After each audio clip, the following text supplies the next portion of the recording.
How do you do, neighbor? I'm just your typical hillbilly, just enjoying a little bit of kangaroo strips in my backyard down here in Victoria, Australia. And I was just thinking about this whole Israel situation.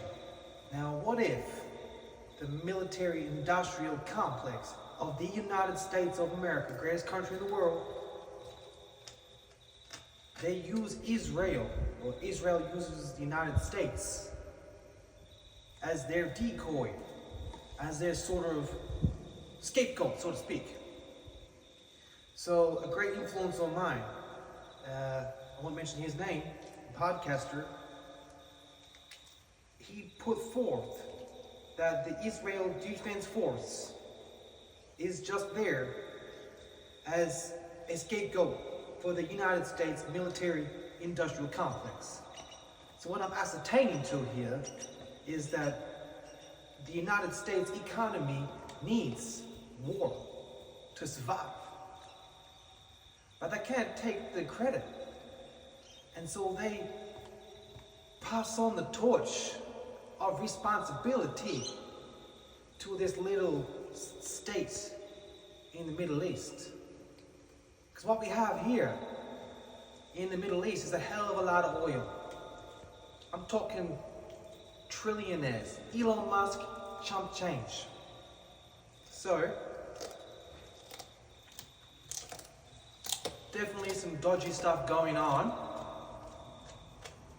But I don't think that the US is totally scot-free from responsibility from this whole JFK, the pornography industry, the pharmaceutical industry, including the trans hormones. Damn, that's too much pepper.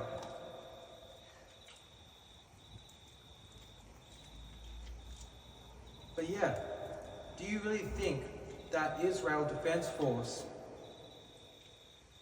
9/11, dancing Israelis,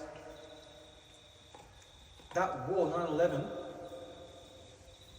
the September 11th attacks, that justified the invasion of all these rich countries and some poor countries in the Middle East?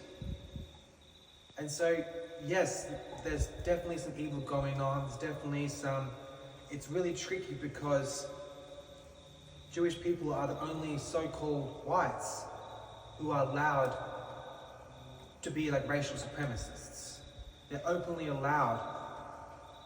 I mean, I know Jewish people firsthand, like face to face, and one of them recently sent me a video. I haven't watched it yet, but it was based on what they can hate us for. And so basically they think in groupthink, whereas we don't. Anglo-Saxons, we don't think in groupthink. We hate each other. Like, we judge people based on their merits, based on are they a good bloke, are they trustworthy, are they reliable, do they have a sense of humour, are they hardworking, are they entrepreneurial, are they funny, are they strong, are they cool? We don't judge people, or they're not just in our group. You have to be a sick cunt, so to speak. But they work together, and there is an advantage. And part of their religion in the Talmud is that they think they're superior. And that's going to be beneficial to work in collective goals and to have this area of supremacy because they're allowed to. Like, I'm not sure if you've noticed, but there's a huge, extreme anti-white movement. People cannot be proud of any achievements of Germanic, British, French, Russian, Italian, Spanish, Russian, said that twice, Ukrainian achievements, Polish. Only a minority of people are allowed to gloat. I mean, Ari Shafir, he goes on Joe Rogan show, he talks about how they are the top dog, they're just better than everyone. Imagine if someone of British descent had said, yo, we are the best. We are the best. What language are you speaking, motherfucker? That's right, bitch. You can't say that. They're the only people who are allowed.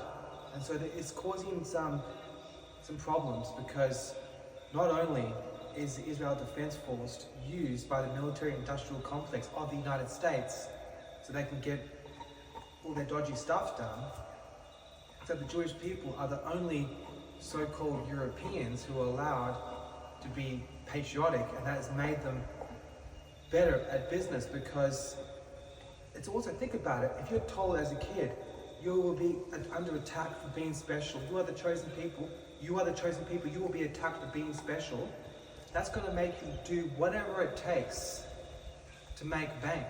You will do whatever it takes because you think you're under attack. This isn't the time for worrying about philosophy and ethics and romance and poetry. This is the time for scourging resources. Get that money, honey. Do whatever you got to do.